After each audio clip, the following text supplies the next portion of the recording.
ಸಂವಿಧಾನ ಬದಲಾವಣೆ ಮಾಡುವಂತ ಹೇಳಿಕೆಗೆ ಡಿಕೆ ಶಿವಕುಮಾರ್ ಅವರ ಹೇಳಿಕೆ ಏನಿದೆ ಅದಕ್ಕೆ ಆಕ್ರೋಶ ವ್ಯಕ್ತವಾಗ್ತಾ ಇದೆ. ದಕ್ಷಿಣ ಕನ್ನಡ ಜಿಲ್ಲೆಯಲ್ಲಿ ಬಿಜೆಪಿ ಪ್ರತಿಭಟನೆ ನಡೆಸಿ ತಮ್ಮ ಆಕ್ರೋಶ ಹೊರಹಾಕ್ತಿರೋದು. ಪುತ್ತೂರಿನಲ್ಲಿ ಡಿಕೆ ಶಿವಕುಮಾರ್ ಪ್ರತಿಕೃತಿಯನ್ನ ದಹಿಸಿ ಆಕ್ರೋಶ ಹೊರಹಾಕಿದ್ದಾರೆ ಬಿಜೆಪಿಗರು. ತಡೆಯೋದಕ್ಕೆ ಬಂದಂತ ಪೊಲೀಸರ ಜೊತೆಗೂ ಕೂಡ ವಾಗ್ವಾದ ನಡೆಸಿದ್ದಾರೆ ಬಿಜೆಪಿಗರು. ಪೊಲೀಸರ ವಿರುದ್ಧ ಹರಿಹಾಯ್ದಿದ್ದಾರೆ ಮಾಜಿ ಶಾಸಕ ಸಂಜೀವ್ ಮಠಂದೂರು. ಪೊಲೀಸರಿಂದ ರಾಜಕಾರಣ ಕಲಿಯುವಂತ ಅಗತ್ಯ ಇಲ್ಲ ಅಂತ ಕಿಡಿಕಾರಿದ್ದಾರೆ. ಈ ಸಂದರ್ಭದಲ್ಲಿ ಡಿಕೆ ಶಿವಕುಮಾರ್ ಅವರ ಪ್ರತಿಕೃತಿಯನ್ನ ದಹಿಸಿ ಪ್ರತಿಭಟನೆ ಮಾಡ್ತಿದ್ರಲ್ಲ, ತಡೆಯೋದಕ್ಕೆ ಹೋದಂತ ಪೊಲೀಸರನ್ನ ಅವ್ರ ಜೊತೆಗೇನೆ ವಾಗ್ವಾದ ನಡೆಸಿದ್ದಾರೆ. ಪೊಲೀಸರ ಮನವಿಯನ್ನ ತಿರಸ್ಕರಿಸಿ ಪ್ರತಿಕೃತಿಯನ್ನ ದಹಿಸಿದ್ದಾರೆ ಬಿಜೆಪಿ ಕಾರ್ಯಕರ್ತರು. ಡಿಕೆ ಶಿವಕುಮಾರ್ ಅವರು ಕೊಟ್ಟಂತ ಹೇಳಿಕೆಗೆ ಈಗಾಗಲೇ ಆಕ್ರೋಶ ವ್ಯಕ್ತವಾಗ್ತಾ ಇದೆ. ಅಷ್ಟೇ ಅಲ್ಲ, ರಾಜ್ಯಸಭೆಯಲ್ಲೂ ಕೂಡ ಇದಕ್ಕೆ ಸಂಬಂಧಪಟ್ಟಂತೆ ಚರ್ಚೆ ಆಗ್ತಾನೆ ಇತ್ತು.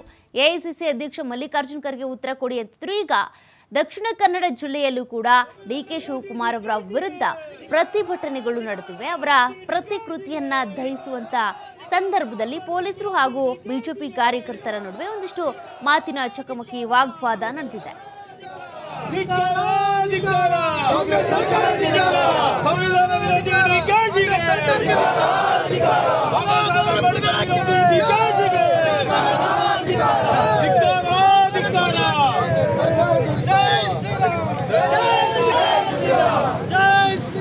जय जय श्री राम।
ನಮ್ಮ ಕೋಟ ಶ್ರೀನಿವಾಸ ಪೂಜಾರಿ ಅವರು ಕೂಡ ಒಂದು ಹೆಣ್ಮಕ್ಕಳಿಗೆ ರಕ್ಷಣೆ ಕೊಡಬೇಕೆನ್ನುವ ಅಂತ ಆತ್ಮರಕ್ಷಣೆಗಾಗಿ, ಅವರ ದೈಹಿಕ ರಕ್ಷಣೆಗಾಗಿ ಈ ಒಂದು ತರಬೇತಿಯನ್ನ ಪ್ರಾರಂಭ ಮಾಡಿದ್ರೆ ಅದನ್ನು ಕ್ಲೋಸ್ ಮಾಡಿ ಕೇವಲ ಅಲ್ಪಸಂಖ್ಯಾತರಿಗೆ ಕೊಡುವಂತ ಹುನ್ನಾರವನ್ನ ಈ ಬಜೆಟ್ ಅಲ್ಲಿ ನೋಡ್ತಾ ಇದ್ದೇವೆ.